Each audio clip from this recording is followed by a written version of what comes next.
Good afternoon, good evening, all that good stuff, ladies and gentlemen.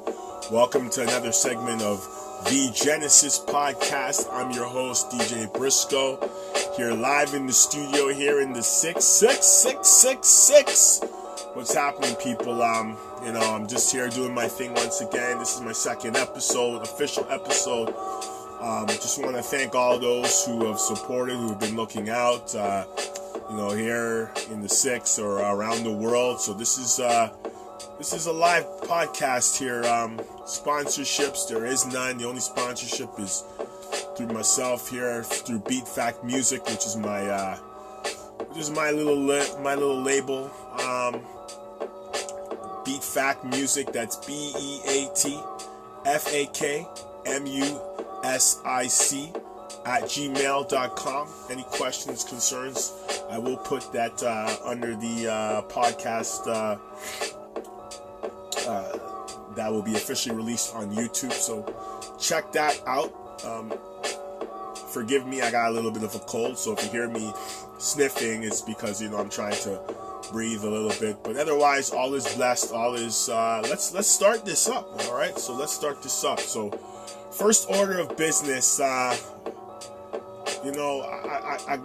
gotta really first talk about this before we get to any major issue or any major issue, subject, or any of that to the third. Gotta congratulate the Toronto Raptors on winning the NBA championship. I think it was a very glorious moment for the city of Toronto, for the entire country, and for all the fans in the world who have supported the Toronto Raptors since the Vince Carter days.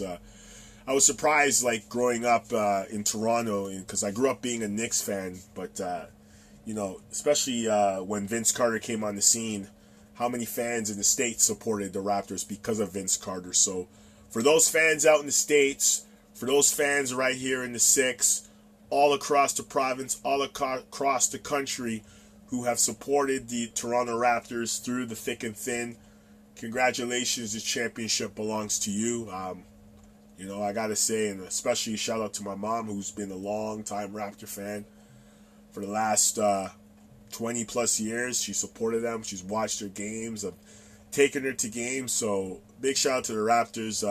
That parade was ridiculous. They said it was 2.5 million. I think there was more than that. I would say estimate 3 million people. We had a couple little minor incidents, but, besides that, it didn't take away from the shine of the team winning the championship and doing what they do best, everybody having a good time. Most people, majority of people had a great time. And 95% of the people got home safe, so blessed for that, So now to some business here. Couple of questions that I've been asked the last little while, and before I start, this is going to be a very short podcast. It'll probably be about 10 minutes or so. As the time goes by, as I've said before, my first minor podcast, it's going to be as long, a little longer, etc., etc. So what you're hearing right now is a raw take. This is not planned. This is not scripted. There's nothing written out, I'm not getting a piece of paper and talking about sponsorships and blah, blah, blah. No, I ain't doing all that. This is just raw. So bear with me for a bit. I like your comments. I want to hear what you got to say. I want to hear your intake, your outtakes, criticisms. And most of you are listeners to radio or podcasts. So if you're listening to this podcast, once again, big respect. Thank you very much, and blessings and guidance. But yeah, there's this situation that I had a conversation with a friend today, and this Bella Thorne individual, she's an actress, singer, and apparently there was some controversy with her and some nude photos that was going to be put out by a hacker who allegedly threatened to put them out, and she decided to take those photos on her own merit and put them on Twitter. to add some more spice to the pot, Whoopi Goldberg on her show The View, along with some of her cohorts, decided to make a comment about it. And I feel it's interesting that people listen to this situation. So the story to recap is that Bella Thorne took some nude photos, which is something that's happening a lot now with social media and of course cell phones. A lot of people take selfies. Some people get to the extreme and take nude selfies, right? So she took a nude selfie. Decided that she wanted to do it to her own personal private phone, whatever. Blase, and Whoopi decided to go out there and basically shame her and say, look, you shouldn't be doing this. This is unacceptable. This is not right. And Miss Thorne decided to come back after, with a video of her own, was in tears, basically saying she's not going on The View again, etc., etc. And if you guys get a chance, just Google it. You'll watch it. It's on Twitter. I can put the link on, on the YouTube when I post this podcast. But here's my take on this situation. Bella Thorne is, I've never heard of her before, first and foremost, but within the last couple hours I've watched and heard a lot of things about her and what she did and some of the shows she was on and stuff like that. And and you are in your right to do what you want with your phone, but you got to understand that there's a certain decorum when you are an actress, celebrity, blah, blah, blah, that, if you do something, the public eye is going to castrate you. They're gonna castrate you. They're gonna rip you apart. They're gonna fry you. And she apparently said, well, you know what?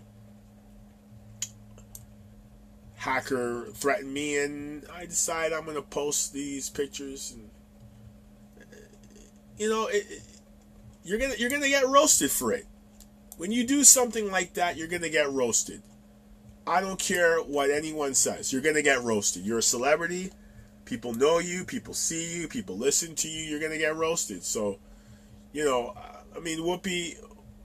Whoopi's just speaking from, Whoopi's old school, like most of us, you know what I mean? Like, there's just a certain decorum you gotta have when you are out in the public eye. I mean, this society now, there are some people who are just reckless and do what they feel they want to do with no consequences behind it. So, a lot of people ripped Miss Thorne on Twitter. A lot of people ripped Whoopi. I mean, it's a back and forth thing, you know what I mean? At the end of the day, I think you have the right to do what you want, but you gotta also understand that if you do something and you're in the public eye, people are going to roast you. Period. Whether you like it or not. I mean, you're gonna get roasted. So, Miss Thorne getting roasted and, her proceeding to cry about the situation,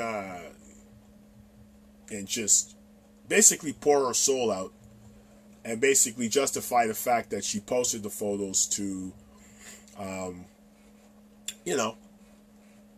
say to the hacker, you can't stop me, you can't control me, and social media, iClouds, all this stuff is just another way of people taking control, cyber control as I call it. Like I said, at the end of the day, folks, you gotta have a certain decorum. It's absolutely egregious when you do something wrong or you do something that is going to get you roasted or, just completely just embarrassed in the public eye, and then you want to justify it. You gotta understand. And folks, here's the thing that I'm saying about this whole situation. I really don't care about what both of them say. I think Whoopi saw the opportunity and basically let her know she's a fool. And Miss Thorne, Bella decided to let Whoopi know that, you know what, you shouldn't be saying nothing. Look at you guys. But at the end of the day, you got to understand that this is all entertainment. So Miss Thorne technically is looking for attention, right? She's looking for attention, and she got it from everybody. And Whoopi and her cohorts on The View, they just got ratings. They're not only just doing that to share their opinion on the situation, because most of us in society are opinionated, but her comments, her breaking down the situation and ripping Bella Thorne on The View is ratings. What does this all lead to? Attention and money. So folks, that situation here, to me, it's just whatever. But again, like, you know what I mean? Like, at the end of the day, it's just one of those things where you got to say, you got to be more responsible. So let me segue to this. Another thing that came up, which was a conversation I had with a group of friends last year, and it was refreshed again by a family member of mine earlier today through a conversation, small phone conversation, minor phone conversation, was the idea of a relationship, and should your husband or fiance or wife or whatever be your best friend? Should they be your best friend? This subject had a lot of back and forth responses when we had this group thing a while back, as I mentioned. My take on this is very simple. If you're with somebody in a relationship, they're supposed to be somewhat of one of your best friends. Your husband, if you marry a guy and he's not one of your best friends, you shouldn't be in a relationship, because what you're saying to him is he's not that important. So he's gonna feel that in the most part that you're gonna take your information and go to somebody else, right? So if you have a problem, you're gonna go talk to your sister or your your girlfriend. And I'll tell you something, once you take your relationship outside of the box, it's a done deal. You could put it in a box and bury it, because now there's a trust issue. Your relationships are supposed to be private, supposed to be personal, and they're supposed to be respected. And that goes for guys too. Don't be telling your boys what's going on with your wife or your fiance, your girlfriend. That's not right. That's disrespectful.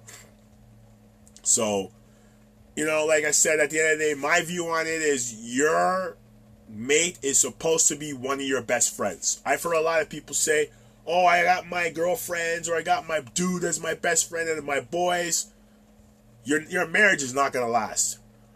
If your mate is not one of your best friends, your relationship will not last.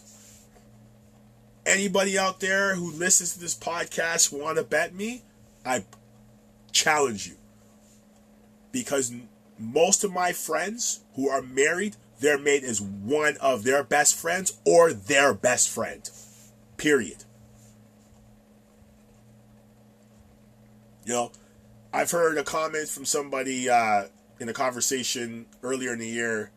Oh, my best friend, I have a best friend, my husband or my mate or whatever, he's supposed to be just my husband. And the response I had for that person is, are you still single? They said yes. I said, then you wonder why. And the same thing with a dude. Comes up to me at a basketball camp in February. He says, my girl is just going to be my girl. You're going to be single, buddy.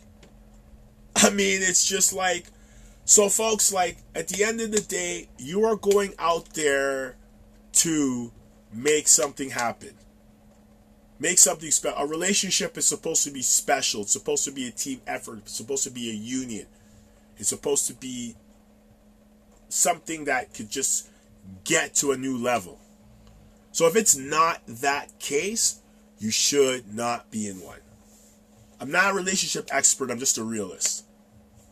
I've never heard a relationship where one of the partners is telling all their business to their best friends and the relationship lasts. It never works. And if they're still together, it's not because they still want to be with each other. So that's my take on that.